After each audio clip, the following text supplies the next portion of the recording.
Assalamu alaikum wa rahmatullahi wa barakatuh, everyone. That was a very long introduction. Where did you get that from? Inshallah, let's start. Rabbi shrah li sadri wa yassir li amri wa hlul uqdatam min lisani yafqahu qawli. I begin in the name of Allah, the most compassionate, the most merciful. I do want to give a little bit of a more background of where I'm coming from, what do I do, and why am I speaking on this topic. So, as the brother was introducing, I did a couple of years ago, pre-pandemic, I have founded an organization, Healthy Muslim Families, that works in the community to provide services.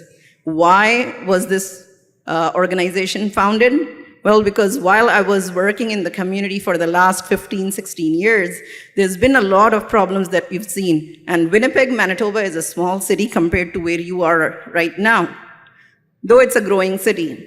But we don't have a lot of, let's say, organizations that are serving the Muslim community. It's still a very, very new Muslim community in Winnipeg. So some of the services that we provide are support for new immigrants, financial empowerment, employment training, especially for women, and counseling, mental health, and well-being. We also work with youth who are on, youth addictions. We provide parent and child relationship kind of counseling as well. We work with Muslim identity crisis. We do see that a lot. Parenting in Canada is a little bit different, so you do need to know about the rules and regulations. And, unfortunately, we do see families that are engaged, where CFS comes and, when CFS is involved, it's not a good thing.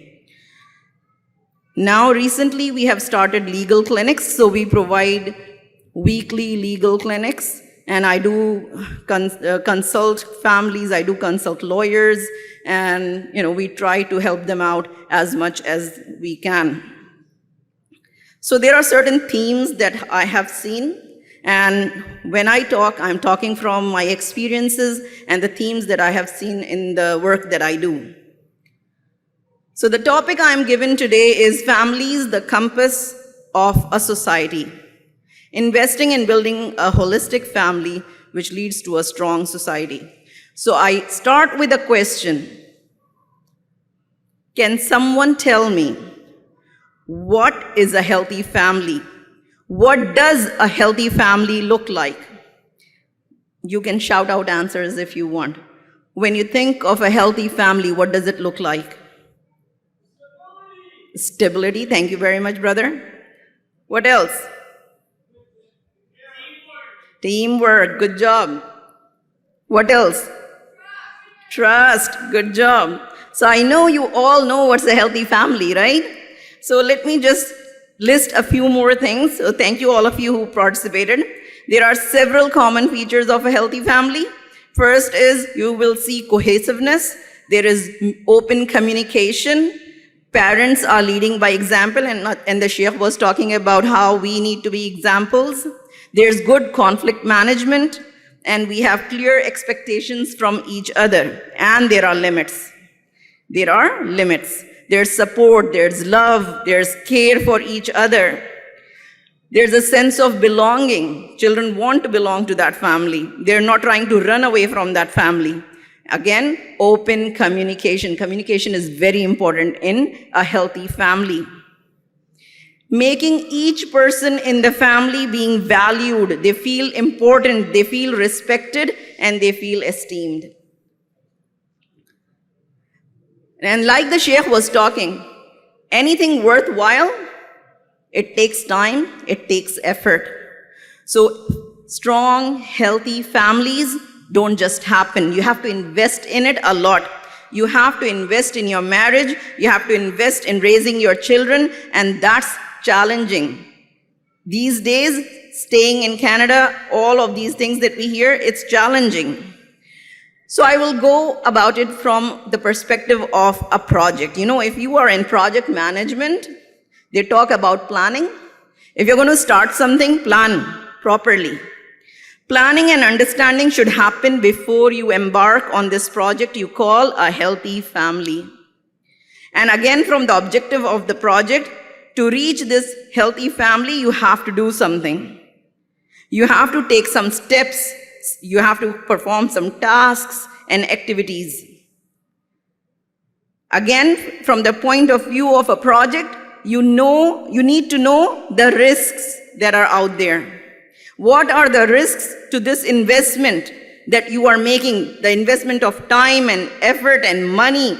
Families, raising a child, if you have children, you know it costs, right? All this investment, what's going to happen to it? What are the risks out there? You need to know.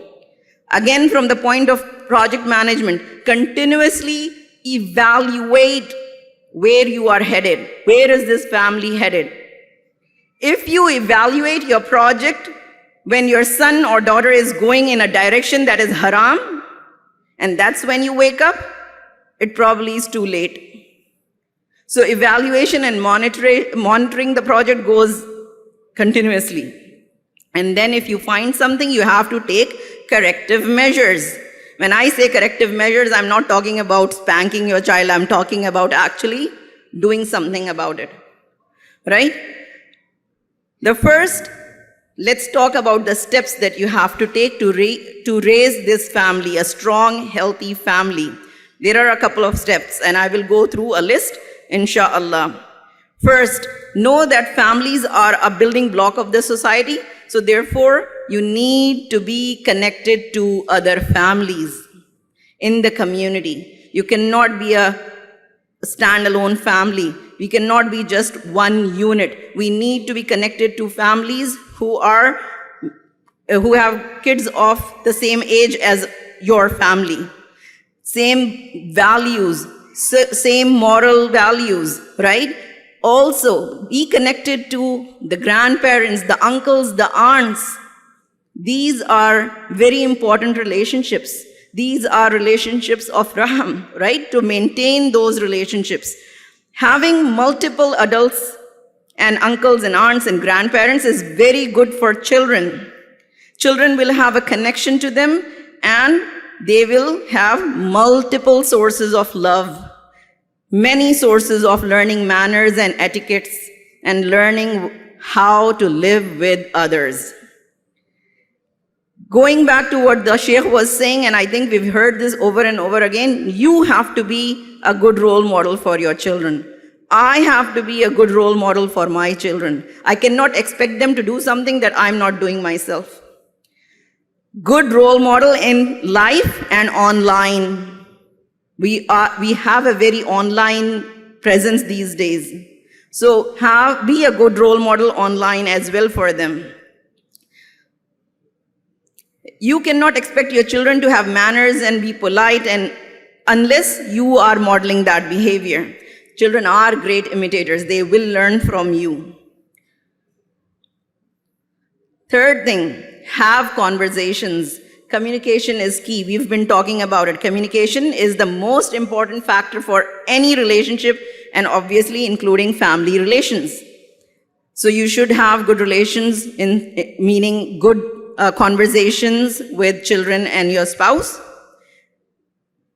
If you have a good relationship with your children and your spouse, then they will open up. They will tell you what are their opinions. You will learn what kind of opinions they're forming. Which direction is your child's mind going? Know who is influencing your child. Conflict resolution, and we talked about it in the previous session as well. Conflict resolution is something that we all need to learn. Conflict resolution with your spouse, conflict resolution with your kids. If you are married, you will have conflicts. Take it from any of us who are married. There will be conflicts. That's just plain and simple, so you need to know how to resolve them. Healthy conflict resolution. Then we have rules. Rules are important. Disciplining your children is important, but don't copy and paste rules from a different family in your family. Certain rules will not work for your family. Yes, rules and discipline has to be based on Quran and Sunnah, But after that, there are certain rules that will work for your family and certain won't. I want to talk about a family where there was a child. She was coming to us and her mother was crying and calling us. Why? Because the daughter was just not listening to the mom. It had gone to a point where there was a lot of suicide ideation. She was talking about killing herself and this and that. We got involved. Alhamdulillah, everything is okay now, but I'm just trying to tell you that the main reason was the mother was applying the same rule on her that she had applied to the first two girls she has. She says, I never gave them an allowance. I don't want to give her an allowance. She wanted allowance. She said, I never bought this for the other two. Why should I buy for her? That would be unfair. For that girl, that was important. It had gone to such a, extreme extent that it was nothing, but they were fighting as if it was such a big deal. So the mother was not ready to be flexible with her rules. All she needed to do was be a little bit flexible with her rules. Don't compare your children with other children. Don't compare your spouse with somebody else's spouse. I think sometimes women have a problem where they start comparing, like, look at this friend of mine, her husband does this, he buys her this. Don't do that. It hurts. Comparing children, again, is a very, it's not a good thing. You get into problems because it lowers the self-esteem of a child. We had a child who came to us with addictions. Yes, there were a lot of problems there, but the main issue was the parents. I think working with the boy was okay. Working with the boy was not that difficult for us. It was working with the parents that was the most difficult for us. They would not agree on anything. They would start, all they did was talk about in my family, so and so, their kids, they've done this, right? So the boy had such a inferiority complex, and it led to addictions. So they were suffering a lot. Alhamdulillah, we've been able to help them, but it's a continuous struggle. Accept reality. Parents, I do want to tell you, you have to accept reality. You cannot be delusional. Don't be delusioned. You are not going to control your kids forever. They will grow up. They will make their decisions. They will interact with people outside who have different understandings of life, who have different perspectives, who have different views, who have different religion, who have a different sexual orientation, who have a different morality. You won't always be there. But what you should do is know who they are talking to, know who they are being influenced with, what kind of messages are they getting, and how do you do that? By talking to your kids. Your job is to do tarbiyah when they're young, when they're small, and then you continue to have conversations with them. And lastly, for any parent, I don't have to tell them, make a lot of dua for your kids. Make a lot of dua for your kids, for success in this dunya and akhirah, inshallah. I have a few minutes, I think. Okay, I just want to talk about what derails a marriage. What are the risks? What can derail your marriage? First, too much of criticism of the spouse. I can't tell you how many women come to me and they're on the verge of divorcing, and the biggest problem is too much of criticism in their life from the spouse, from their husband. Lack of communication. One spouse just shuts out the other one, called stonewalling. They're just not sharing anymore. They're living like roommates instead of couples. So they live together, but they're not talking to each other, no communication. If there are unhealthy ways of conflict resolution, no discussions happening, again, problem. Yes, the Creator, Allah subhanahu wa ta'ala, has given us roles. In Islam, we have very gender-specific roles, right? Know that accepted, that's our test. We are, as I say, we are ruh, we are arwah, born as a man or a woman. And that is our test. Those are our tests. So if you don't accept that, you are going to be in problems. So sometimes our women have a lot of problem with accepting that the husband is a qawwam, right? Well, that's the role Allah subhanahu wa ta'ala gave him. So no, and if you try to be a qawwam, you're going to destroy your marriage, right? There's not a lot of time, so I'm not going to go over that. Unfortunately, 80% of the couples that come to us, or the women, it's mostly women who come to us, 80% of the women, when they come to us, the biggest problem that is causing that breakdown of the marriage is infidelity. If you do not take care of who you are and who you are with, problems will arise. Quran has given us rules for interaction between males and females. They are there for our protection. If you cross those hudud, those limits, things will go wrong. We live in a country where this is so easy for young and the not so young, and it's very sad to see when this happens in couples where there are children involved. If you stay away from your deen, sooner or later, you will realize there was some kind of protection there when you had deen. If we don't take care of our relationship with Allah subhanahu wa ta'ala, then things will go awry. Don't force, don't impose, but learn deen together. Grow in your deen together. The parents need to be on the same page. I know a lady, and I talk about one, but there are many. They married because they said, well, when I was marrying, he told me that religion wasn't so important to him, but he said, you can pray, you can fast, I'm not going to have a problem with it. But when you have children, and the father is eating when it's Ramadan, he's doing haram things, what do you think is going to happen? Right? The last thing I want to talk is domestic abuse. Domestic abuse destroys marriages. Abuse is not always physical. It can be mental, it can be psychological, emotional, financial, spiritual, digital. I had a mother who came to me with 2 small kids. The youngest was 1 month old. There was all kinds of abuse there. He took her phone and destroyed it. He didn't want her to talk to anyone, even her own parents. We had to buy a phone, give it to her so she could talk to her parents in Pakistan.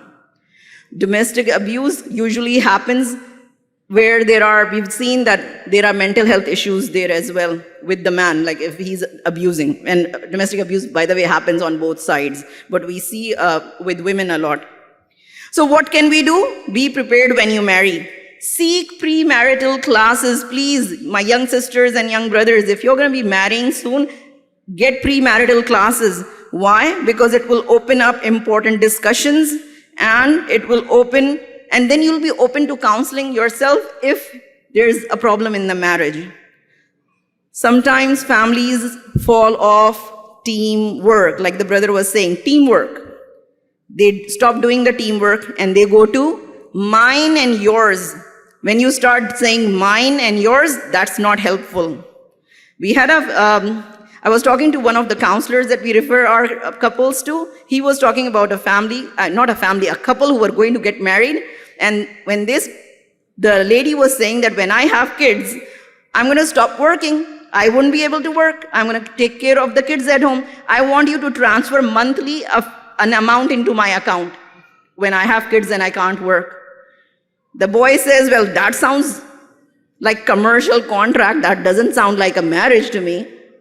She says, well, I'm afraid, I want to safeguard my interests. So if I'm going to stop, I'm not going to work. I'm going to take leave from work and all of that. So I want you to show me that you value my input into this marriage. Well, it was going in a very wrong way. Why? Because she had fear. There were some fears. And he had some fears too. But she was taking preventative measures. She wanted to take preventative measures. They were not talking it out. The solution was they had to talk about the fears that they had. And they were not talking about that. Last advice, and I will end up in 1 minute. I would give to anyone who's starting a marriage, or getting married, starting a family, treat each other with mawadda wa rahma. Then you can raise kids on strong moral values that are backed by Quran and Sunnah. At the same time, remember, raising kids on strong moral values starts with choosing a righteous spouse. A wife or a husband. It has to be a righteous spouse. If you're not choosing a righteous spouse, you cannot just say, okay, they'll get better later on. Who knows, they will. And we just have been discussing, and in the previous session also discussed, we have been given by the hadith what you should look for. So look for those.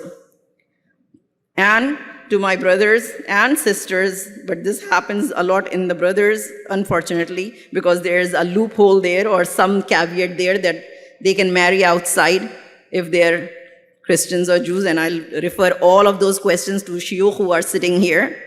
Marrying outside Islam will have consequences. There will never be compatibility. You are playing with the lives of your future children, and you will be questioned about it.